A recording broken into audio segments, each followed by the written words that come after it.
नमस्कार, ground zero से मैं मनीष ऋषि और अभी हम लाइव हैं। आप कैप्शन देख रहे होंगे। कैप्शन है कि मनीष कश्यप के घर जो कुर्की हुई, वो कुर्की किस केस में हुई, इसी मामले पर और इस पूरी कहानी को हम आपके बीच रखने के लिए आज लाइव हैं। आप सभी से निवेदन है कि आप लोग जुड़े और अधिक से अधिक संख्या में लाइव को शेयर करें। आज के दौर में जब अपने लोग अपनों के लिए खड़े नहीं हो रहे थे, आज के दौर में यह कहा जाता है कि कौन किसके लिए लड़ता है, किसी फुर्सत है किसी और के लिए लड़ने के लिए। उस दौर में कोई व्यक्ति अगर समाज के दबे कुचले शोषित वंचित की आवाज अगर उठाता है, आवाज बनता है, और उसके साथ जब शासन प्रशासन सिस्टम उसे जब रोकता है, उसके ऊपर जब अत्याचार करता है। कान नाक एवं गला की समस्या से है परेशान तो डॉक्टर अभिषेक कुमार है बेहतर समाधान। ENT surgeon doctor Abhishek Kumar नई तकनीक से दे रहे हैं बेहतरीन सेवाएं। संपर्क करें दवाई वाला मेडिकल, डॉक्टर कौशल्या चौक से 10 मीटर पश्चिम, थावे रोड, गोपालगंज। तो समाज का भी ये कर्तव्य है कि समाज इस मुद्दे पर उस व्यक्ति के साथ खड़ा हो। निश्चित तौर पर मनीष कश्यप प्रकरण में राज्य के तमाम युवा, राज्य के तमाम रिक्शा चालक, ठेला चालक, छोटे छोटे फुटपाथी दुकानदार, गरीब लोग कहीं ना कहीं मनीष कश्यप से अपने आप को जोड़ते हैं और मनीष कश्यप से अपने आप को रिलेट करते हैं। मैंने पिछले एक लाइव में भी बताया था कि जब भी मैं कहीं रिपोर्टिंग करने जाता हूं, चूंकि मेरा नाम मनीष ऋषि है, तो लोग हमसे पूछ देते हैं कि हो तुम्हारा नामो वाला मनीष कश्यप को कब आई बात। हम लोग भी कहते हैं कि न्यायालय पर भरोसा रखिए, देर है अंधेर नहीं है। निश्चित तौर पर हमारे मनीष कश्यप बाहर आएंगे और फिर से जनमानस की आवाज को उठाएंगे। लेकिन कब आएंगे, कितना समय लगेगा, इसकी जानकारी हम लोगों को नहीं है। ये तो न्यायालय के पास है और ये सरकार के पास है, सिस्टम के पास इसका जवाब है। ना सरकार इस पर कोई जवाब देना चाहती है और न्यायालय के बारे में हम लोग कोई टीका टिप्पणी कर नहीं सकते हैं। न्यायालय से ही अंतिम उम्मीद है कि न्यायालय में न्याय होगा। तो अभी हम जिस प्रकरण पर बात करने आए हैं कि कौन सा ऐसा मामला था जिसमें मनीष कश्यप के घर की कुर्की हुई। आप सभी को आश्चर्य होगा कि मनीष कश्यप के खुद के घर की कुर्की किसी और के घर बर्बाद नहीं हो, इसके लिए ही हुई। आप लोगों ने कुछ दिन पहले उस न्यूज को देखा होगा। हम चाहते थे कि उस मुद्दे पर भी बात हो और बिहार की जनता उस मुद्दे को जाने कि आखिर क्यों हुई कुर्की। और कोई व्यक्ति अगर समाज के लिए अपना समय दिया है, आज इतना बड़ा मुकदमा झेल रहा है, तो उसकी कहानी भी बिहार के एक एक व्यक्ति को जाननी चाहिए। हुआ हो ये कि एक मध्यम परिवार का व्यक्ति एक दिन मनीष कश्यप से मिलने आता है। ये कहानी तब की है जब मनीष अभी पॉपुलर नहीं हुए थे। मनीष को अभी पूरा बिहार नहीं जानता था, पूरा देश नहीं जानता था। मनीष एक छोटे से बेतिया शहर के बेतिया से रहने वाले थे। तो बेतिया के कुछ लोग उनको जान चुके थे और धीरे धीरे वो पॉपुलर हो रहे थे, सोशल वर्क करके, सामाजिक कार्य करके। तो एक व्यक्ति उनके पास पहुंचता है जो गरीब किसान है और वो उनसे कहता है कि मेरे खाते से 1.5 लाख रुपया का गबन हो गया है, गायब हो गया है। मनीष सीधे तौर पर जो आमतौर घटनाएं होती हैं उसी को देखते हुए वो कहते हैं कि आपके साथ हो सकता है कि कोई साइबर फ्रॉड हुआ होगा, आपके मोबाइल से ओटीपी अगला ले लिया होगा, आप बता दिए होंगे, तभी ऐसा हुआ है। फिर वो व्यक्ति कहता है कि हम तो मोबाइल रखबे ना करेगा, तो साइबर क्राइम कैसे होगा। फिर मनीष कहते हैं कि आपके एटीएम कार्ड से कोई पैसे की निकासी कर लिया, आपका एटीएम कार्ड कहाँ है। फिर वो व्यक्ति बताता है कि जिस खाते से हमारे साथ ये फ्रॉड हुआ है, उस खाते में तो हमने एटीएम लिया ही नहीं। अब ये सवाल होता है कि भाई तब पैसा गया तो कहाँ गया? जब कोई व्यक्ति मोबाइल रजिस्टर्ड नहीं किया है, उसका एटीएम कार्ड नहीं लिया है, तो पैसे की निकासी एक ही रूप में हो सकती है, वो है विड्रॉल फॉर्म से। और उसने पैसे को उठाया नहीं था, फिर पैसा गया कहां? यह सवाल सिर्फ उस व्यक्ति की नहीं है, आपके आसपास ऐसे तमाम लोग आपको मिल जाएंगे जिनके साथ ऐसी घटना घटित हुई, और सरकारी बैंकों में वो आए दिन दौड़ते रहते हैं, उनको न्याय नहीं मिलता है। मैं सभी बैंकों को तो नहीं कह सकता हूं, लेकिन अधिकांश सरकारी बैंकों में ग्राहक के साथ जो वहां के अधिकारियों का व्यवहार रहता है वो काफी दुखद रहता है। तो मनीष कश्यप उस व्यक्ति के साथ उस ब्रांच में पहुंचते हैं और वहां के मैनेजर साहब से इस बात पर चर्चा करते हैं, इस बात पर उनसे उनकी प्रतिक्रिया जानना चाहते हैं। लेकिन मैनेजर साहब गरीब, शोषित, वंचित और कमजोर लोगों की बात कहां सुनते हैं कोई? अधिकांश मैनेजर के केबिन में वैसे लोगों को ढुकने भी नहीं दिया जाता है। सरकारी बैंकों की जो वर्तमान स्थिति, हम लोग भी किसी ब्रांच में जाते हैं, देखते हैं, तो इस तरह की स्थिति का सामना हमें करना पड़ता है। ब्रांच मैनेजर मनीष कश्यप की बातों को नहीं सुनते हैं, उस गरीब की पुकार को नहीं सुनते हैं। जब मनीष कश्यप को लगता है कि इस व्यक्ति के साथ, मनीष कश्यप ने मैनेजर से ये विनती करते वक्त कहा था कि इनका एक बच्चा है जिसके दिल में छेद है, और ये जो राशि है इन्होंने उसके इलाज के लिए इकट्ठा किया था, और अब अगर उसका इलाज नहीं होगा वो बच्चा मर जाएगा। इसलिए निवेदन पूर्वक है कि आप इस व्यक्ति के पैसा को इसके खाते में रिफंड करवाएं, और जिस रूप में भी ठगी हुई है उसकी जांच कर इस व्यक्ति को इसका धन मिल जाए, ताकि ये अपने बच्चे का इलाज करा सके। लेकिन मनीष कश्यप के पूरे निवेदन पर मैनेजर साहब पर कोई असर नहीं पड़ता। उस गरीब दुखी बाप के निवेदन पर भी मैनेजर साहब को कोई असर नहीं पड़ता। ये पूरी कहानी हम जो बता रहे हैं, ये कहानी उस व्यक्ति ने अपनी जुबानी, यानी जिस व्यक्ति का पैसा गबन हुआ था, उस व्यक्ति ने सोशल मीडिया पर अपनी पक्ष को रखा, और वहीं से हम इस कहानी को आपके बीच पहुंचा रहे हैं। अब मनीष कश्यप बाहर निकलते हैं और एक वीडियो बनाते हैं। वीडियो में मनीष कश्यप बैंकों में आम लोगों के साथ जो जो कठिनाइयां होती हैं उन तमाम मुद्दों को लेकर अपनी बातों को रखते हैं। मनीष जिस अंदाज में पत्रकारिता करते थे आप सभी भी जानते होंगे, उसी अंदाज में वो वीडियो बनता है। उस वीडियो में मनीष कहते हैं कि अधिकांश, अगर किसी बाजार में अगर एक माह में 50 मोटरसाइकिल की चोरी होती है, तो जिसमें से कम 70% मोटरसाइकिल की चोरी बैंकों के सामने से हो जाती है। लगभग बैंकों में सीसीटीवी कैमरा लगा है, लेकिन किसी की गाड़ी की चोरी हो जाए, कोई कैश उठाकर नीचे उतर रहा है, उससे पैसा छीन लिया जाए, और सीसीटीवी फुटेज की लोग मांग करते रह जाते हैं, लेकिन उन्हें सीसीटीवी फुटेज बैंक के द्वारा नहीं मिलता।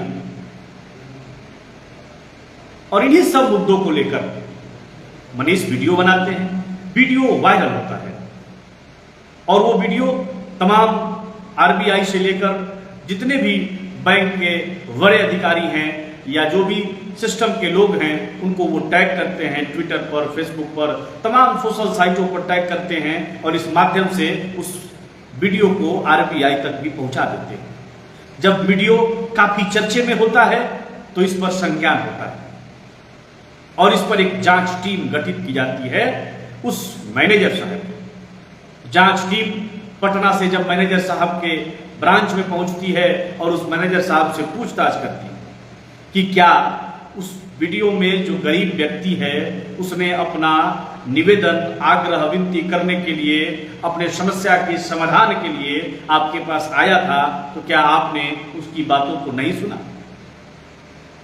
मैनेजर साहब मुकर जाते हैं। आमतौर पर बैंक के अंदर आप जाइएगा तो लिखा रहता है कि यहाँ मोबाइल का उपयोग करना मना। तो अब तो मनीष कश्यप के पास ऐसा कोई साक्ष्य नहीं था कि उनके साथ किस तरह से व्यवहार किया गया है, कैसे उनकी बातों को नहीं सुनी गई है, उनके फरियाद को अनसुना कर दिया गया। तब जो जांच टीम आती है उस जांच टीम का ये कहना होता है कि या तो अगर आप सही हैं तो मनीष कश्यप पर आप केस करिए, और नहीं तो हम आपके ऊपर कार्रवाई सुनिश्चित करेंगे और आपको पदमुक्त होना पड़ेगा। अब मैनेजर साहब अपनी नौकरी बचाने के लिए मनीष कश्यप पर केस कर देते हैं कि नहीं, हमने ऐसी कोई बात नहीं की थी, हमने उनकी बात सुनी थी, मनीष कश्यप ने उल्टे ही हमारे साथ बदतमीजी किया था। अब इस घटना में कितनी सच्चाई है, इसको आप लोग अपने जीवन पर सोचकर समझ सकते हैं, अपने आसपास के लोगों की कहानी को देखकर समझ सकते हैं कि कैसा व्यवहार, कैसा बर्ताव सरकारी बैंकों के अधिकारियों के द्वारा किया जाता है। देश का एक बड़ा हिस्सा सरकारी बैंकों में जो अधिकारी काम कर रहे हैं, मैं सबको नहीं बोलूंगा, लेकिन अधिकांश अधिकारी जो जनता के साथ व्यवहार करते हैं वो सामान्य व्यवहार नहीं होता है। एक तरह से मानसिक प्रताड़ित होना पड़ता है सरकारी बैंकों में कोई कार्य कराने आप जाते हैं। एक डिजिटल मीडिया के इंटरव्यू में वो किसान, वो व्यक्ति इस बात को कह रहा है, जब उससे पूछा गया कि मनीष कश्यप आज जेल में हैं, क्यों हैं, क्या कहेंगे, तो वो व्यक्ति कहता है कि मनीष कश्यप बाबू हमरे खातिर आज बेचारे जेल में बंद। वो मजबूर आदमी है, उसके बस में तो है नहीं कि वो मनीष कश्यप को बाहर निकाल सकता है, लेकिन उसे इस बात का मलाल है कि मेरे लिए अगला लड़ते लड़ते आज इतना बड़ा मुकदमा झेल रहा है, इतने बड़े संकट में फंसा हुआ है, उसका पूरा परिवार रो रहा है, उसके घर की कुर्की हो जाती है, लेकिन वो बेचारा सिर्फ भावुक होता है, कर तो कुछ सकता नहीं है। उसी मामले में मनीष पर मुकदमा जब होता है तो तमाम जो मुकदमे हुए हैं सब मुकदमों को एकत्रित किया जाता है, और इसी बैंक वाले कांड के मामले में मनीष कश्यप के घर की कुर्की होती है। तो अभी जो सामान कुर्की हुई थी उसे हालांकि वापस कर दिया गया है। 2-3 ट्रैक्टर पर सब सामान, उसका भी वीडियो आप सभी लोग देखे होंगे कि वो सब सामान उनको पुनः उनकी माँ और उनके भाई के समक्ष वापस किया गया। तो अब ये पूरी कहानी सुनाने के पीछे मेरा मकसद यही था कि किस प्रकार से लोगों के साथ और इस सिस्टम में लोग कैसे पीसे जाते हैं, और पीसे हुए लोगों का जब कोई सामाजिक कार्यकर्ता, सोशल वर्कर या कोई पत्रकार जब उनकी आवाज को उठाता है, उनकी आवाज को शासन तक, सत्ता तक पहुंचाता है, तो उसके साथ क्या होता है। तो निश्चित तौर पर अगर कोई व्यक्ति आपका आवाज बनता है तो जब उसे जरूरत पड़े तो आपको भी देश के तमाम जो बड़े पद हैं उनको पत्र लिखकर आप ये अपील कर सकते हैं, आप ये निवेदन कर सकते हैं कि मनीष कश्यप को जेल से बाहर निकाला जाए। राष्ट्रपति को, राज्यपाल को, प्रधानमंत्री को, मुख्यमंत्री को आप निवेदन कर सकते हैं कि मनीष कश्यप को बाहर निकाला जाए। अगर आज मनीष कश्यप के साथ सभी लोग खड़े नहीं होते हैं तो वो दिन दूर नहीं जब किसी गरीब शोषित का आवाज उठाना, कोई युवा, कोई व्यक्ति ये हिम्मत नहीं जुटा पाएगा कि वो आम जनों की आवाज बने। कोई अगर आपके लिए लड़ता है तो आपको भी उसके लिए लड़ना होगा, इस बात को समझना होगा। और अगर आपके आसपास के बैंकों में भी, सरकारी बैंकों में भी अगर इस तरह की स्थिति हो रही है तो निश्चित तौर पर आप भी अपना अनुभव इस लाइव में कमेंट करके बताएं, ताकि लोगों को भी पता चल सके। और ये मुद्दा जो जिस मुद्दे के चलते, और जहां खासकर अपने बिहार की बात की जाए तो बिहार की आधी आबादी का तो एक दिन जो है, जिस दिन आपको बैंक में काम करवाना है, पूरा का पूरा दिन बैंक में लग जाता है, और छोटे से काम के लिए कभी इस काउंटर से उस काउंटर, उस काउंटर से इस काउंटर। लंच के समय चले जाइए तो एक ही बार सारा का सारा काउंटर खाली हो जाता है, जबकि ऐसा नियम नहीं है। नियम यह है कि लंच के समय कुछ हिस्से के लोग, जैसे अगर 10 काउंटर चल रहा है तो 4 काउंटर 5 काउंटर के लोग लंच करेंगे, और जब वो लंच करके अपना स्थान ग्रहण कर लेंगे फिर से वो बैठ जाएंगे, तो बाकी के लोगों को लंच करने जाना चाहिए। ये नहीं है कि पूरा ब्रांच एक ही साथ लंच करने चला जाए, ऐसा नियम नहीं है। लेकिन सरकारी बैंकों में आए दिन ऐसा ही होता है। कई कई बैंकों में तो ये देखने को मिलता है, कई वीडियो ऐसे वायरल हुए हैं कि आगे लंबी कतार में लोग खड़े हैं और जो वहां अधिकारी है वो गेम खेल रहा है, किसी से टेलीफोनिक बात कर रहा है। तो इस तरह की स्थिति बार बार आ जाती है। तो इस चीज को भी समझना है। आपके आसपास के बैंकों में भी अगर ऐसी बात हो रही है तो आपको भी आवाज उठाना पड़ेगा।